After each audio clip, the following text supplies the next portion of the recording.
उदाहरण 21।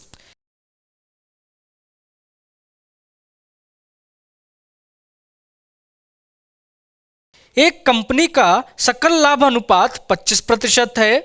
प्रचालन से उधार आगम 20 लाख रुपए है और प्रचालन से नगद आगम कुल प्रचालन से आगम का 10% है।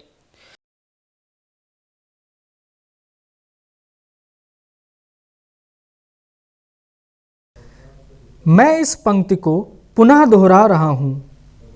एक कंपनी का सकल लाभ अनुपात 25% है।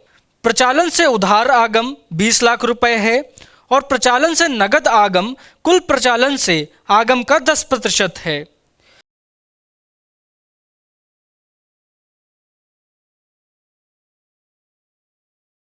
यदि कंपनी के अप्रत्यक्ष व्यय 50,000 रुपए हैं तो सकल लाभ का परिकलन करें।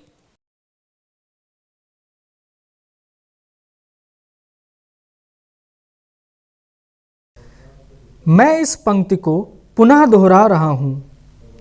यदि कंपनी के अप्रत्यक्ष व्यय 50,000 रुपए हैं तो सकल लाभ का परिकलन करें।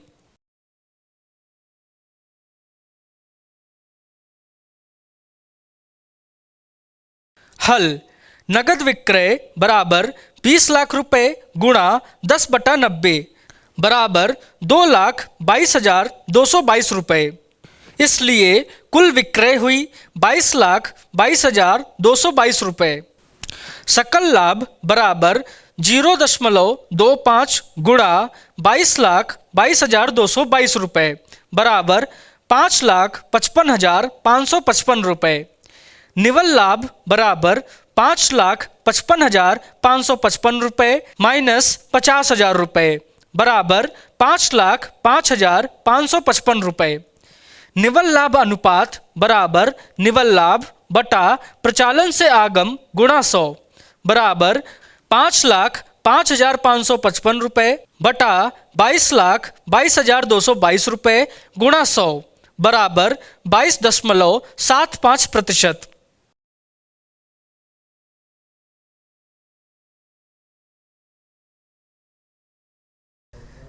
मैं इस पंक्ति को पुनः दोहरा रहा हूं। हल। नगद विक्रय बराबर 20 लाख रुपए गुणा 10/90 बराबर 2,22,222 रुपए। इसलिए कुल विक्रय हुई 22,22,222 रुपए। सकल लाभ बराबर 0.25 गुणा 22,22,222 रुपए बराबर 5,55,555 रुपए। निवल लाभ बराबर 5,55,555 रुपए माइनस 50,000 रुपए बराबर 5,05,555 रुपए। निवल लाभ अनुपात बराबर निवल लाभ बटा प्रचालन से आगम गुणा 100 बराबर 5,05,555 रुपए बटा 22,22,222 रुपए गुणा 100 बराबर 22.75%।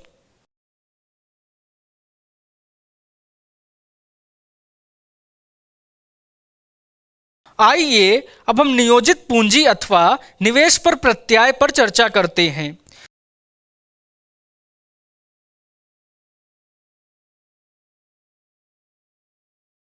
यह अनुपात एक व्यवसायी उद्यम द्वारा निधि के समस्त उपयोग की व्याख्या करता है।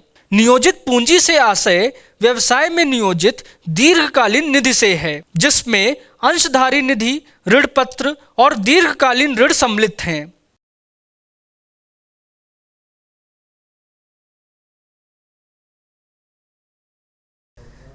मैं इस पंक्ति को पुनः दोहरा रहा हूं। यह अनुपात एक व्यवसायी उद्यम द्वारा निधि के समस्त उपयोग की व्याख्या करता है। नियोजित पूंजी से आशय व्यवसाय में नियोजित दीर्घकालीन निधि से है, जिसमें अंशधारी निधि, ऋण पत्र और दीर्घकालीन ऋण सम्मिलित हैं।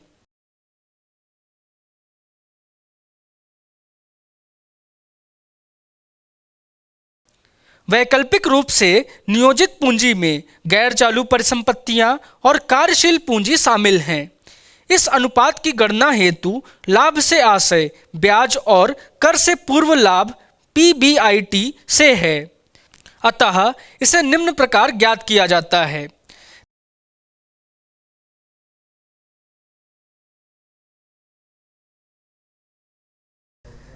मैं इस पंक्ति को पुनः दोहरा रहा हूँ।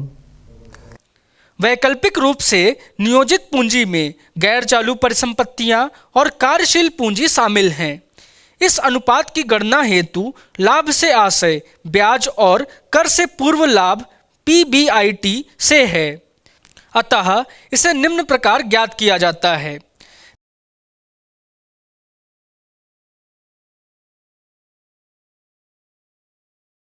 निवेश पर प्रत्याय अथवा नियोजित पूंजी बराबर ब्याज और कर से पूर्व लाभ बटा नियोजित पूंजी गुणा 100।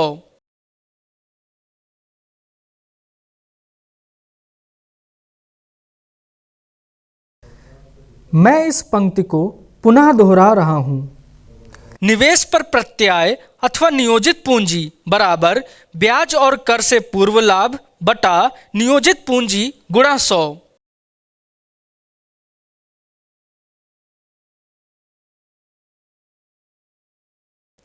महत्व: यह अनुपात व्यवसाय में नियोजित पूंजी पर प्रत्याय का मापक है। यह अंशधारियों, ऋण पत्र धारकों तथा दीर्घकालीन ऋण के मध्य से एकत्रित निधि के उपयोग द्वारा व्यवसाय की कार्यक्षमता का प्रदर्शन करता है।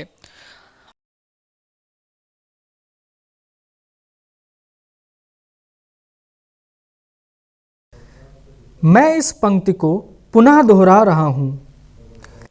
महत्व: यह अनुपात व्यवसाय में नियोजित पूंजी पर प्रत्याय का मापक है। यह अंशधारियों, ऋण पत्र धारकों तथा दीर्घकालीन ऋण के मध्य से एकत्रित निधि के उपयोग द्वारा व्यवसाय की कार्यक्षमता का प्रदर्शन करता है।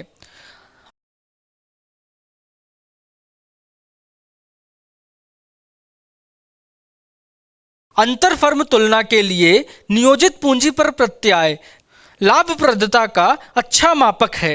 यह अनुपात दर्शाता है कि क्या फर्म भुगतान किए गए ब्याज दर की तुलना में नियोजित पूंजी पर उच्च प्रत्याय अर्जित कर रही है अथवा नहीं।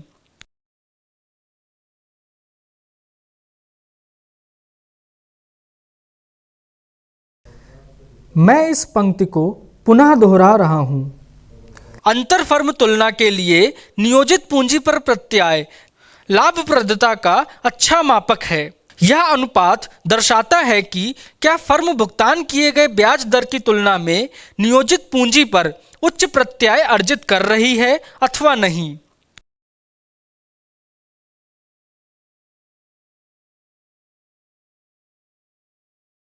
आइए अब हम अंशधारक निधि पर प्रत्याय पर चर्चा करते हैं।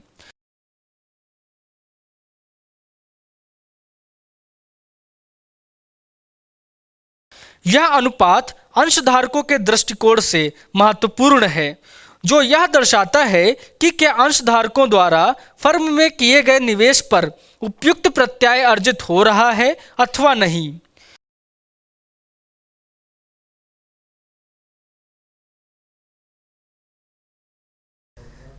मैं इस पंक्ति को पुनः दोहरा रहा हूँ। यह अनुपात अंशधारकों के दृष्टिकोण से महत्वपूर्ण है, जो यह दर्शाता है कि क्या अंशधारकों द्वारा फर्म में किए गए निवेश पर उपयुक्त प्रत्याय अर्जित हो रहा है अथवा नहीं।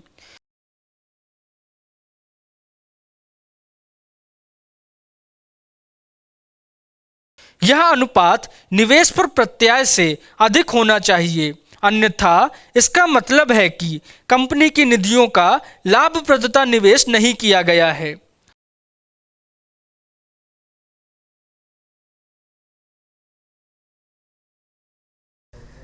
मैं इस पंक्ति को पुनः दोहरा रहा हूँ। यह अनुपात निवेश पर प्रत्याय से अधिक होना चाहिए, अन्यथा इसका मतलब है कि कंपनी की निधियों का लाभप्रदता निवेश नहीं किया गया है।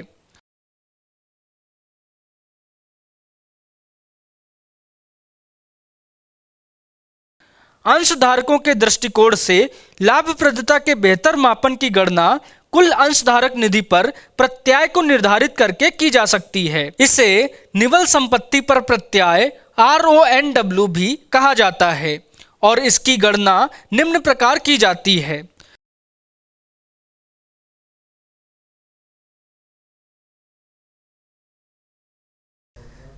मैं इस पंक्ति को पुनः दोहरा रहा हूं।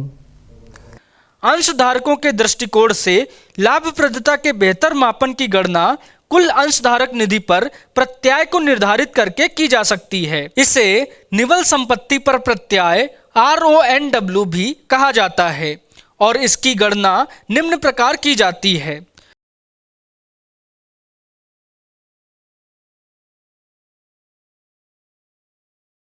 अंशधारक निधि पर प्रत्याय बराबर कर के पश्चात लाभ बटा अंशधारक निधि गुणा 100।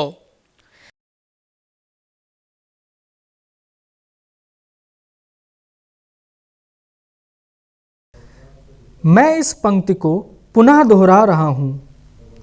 अंशधारक निधि पर प्रत्याय बराबर कर के पश्चात लाभ बटा अंशधारक निधि गुणा 100।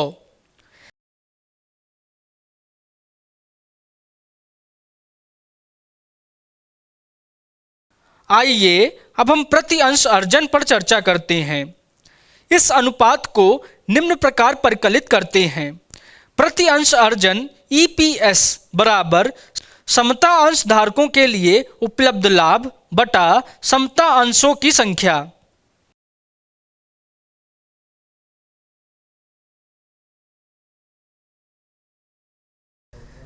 मैं इस पंक्ति को पुनः दोहरा रहा हूं। आइए अब हम प्रति अंश अर्जन पर चर्चा करते हैं। इस अनुपात को निम्न प्रकार परिकलित करते हैं।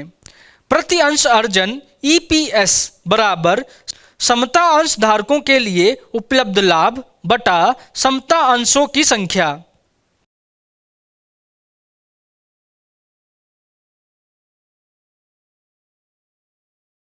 इस संदर्भ में अर्जन से आशय समता अंश धारकों के लिए उपलब्ध लाभ से है, जिसकी गणना अधिमानी अंशों पर लाभांश को कर के पश्चात लाभ में से घटाकर की जाती है।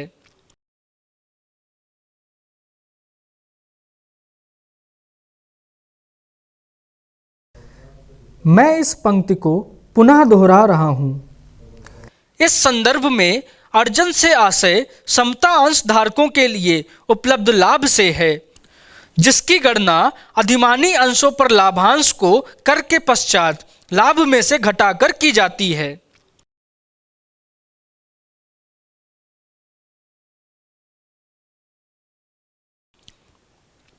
यह अनुपात भी समता अंश धारकों के दृष्टिकोण के साथ साथ स्टॉक बाजार में अंश मूल्य के निर्धारण हेतु महत्वपूर्ण है।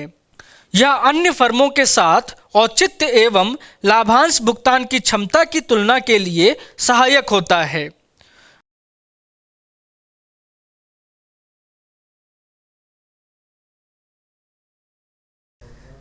मैं इस पंक्ति को पुनः दोहरा रहा हूं। यह अनुपात भी समता अंश धारकों के दृष्टिकोण के साथ साथ स्टॉक बाजार में अंश मूल्य के निर्धारण हेतु महत्वपूर्ण है। यह अन्य फर्मों के साथ औचित्य एवं लाभांश भुगतान की क्षमता की तुलना के लिए सहायक होता है।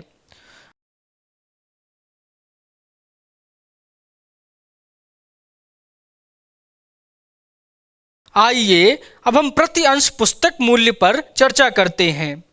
इस अनुपात को निम्न प्रकार ज्ञात किया जाता है। प्रति अंश पुस्तक मूल्य बराबर समता अंश धारक निधि बटा समता अंशों की संख्या। समता अंश धारक निधि से अभिप्राय है अंश धारक निधि अधिमानी अंश पूंजी।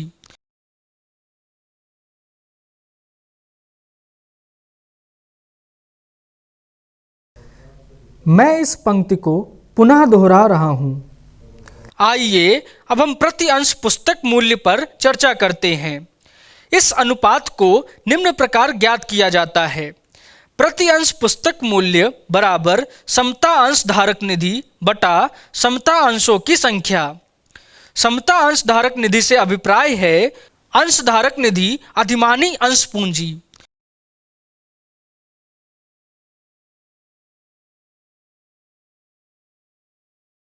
यह अनुपात भी समता अंशधारकों के दृष्टिकोण से महत्वपूर्ण है, क्योंकि इससे अंशधारकों को अपनी धारकता का बोध होता है। साथ ही यह अनुपात बाजार मूल्य को प्रभावित करता है।